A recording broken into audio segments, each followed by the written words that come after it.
الرجيم بسم الله الرحمن الرحيم إذا جاء نصر الله والفتح ورأيت الناس يدخلون في دين الله أفواجا فسبح بحمد ربك واستغفره إنه كان توابا صدق الله العظيم. على عباده الذين اصطفى اما بعد فاعوذ بالله من الشيطان الرجيم بسم الله الرحمن الرحيم وإذا قرئ القرآن فاستمعوا له وأنصتوا لعلكم ترحمون اللهم صل على محمد.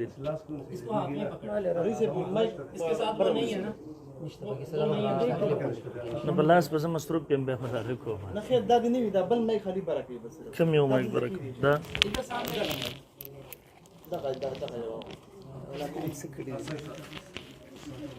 ان عبدك ورسولك وصلي على المؤمنين والمؤمنات والمسلمين والمسلمات. انتہائی محترم ہو، یقیناً د تاسو په علم کې دا چې نن زموږ مناظره په کومه موضوع باندې ده. څو ورځونه مسلسل چې کوم د میډیا په ذریعې سره په نورو ذریعو سره کومې پراپیګنډې شوې وې، کومې خبرې شوې وې، نن الحمدلله یو بل ته مخامخ ناست یو. د هغوی هم علما راغلي دي، موږ هم طالب العلمان مخامخ ناست یو. انشاءالله العزیز زموږ نن مجلس چې کوم 3 غنټو باندې مشتمل دی، زموږ دغه خبره به په خپلې موضوع باندې در نظیر. ټولو نه اول زه خپله دعوه پیش کوم، د خطبې دوران کې انصات او استماع لازم او صلات او کلام مکروه دی. دغه زما دعوه ده.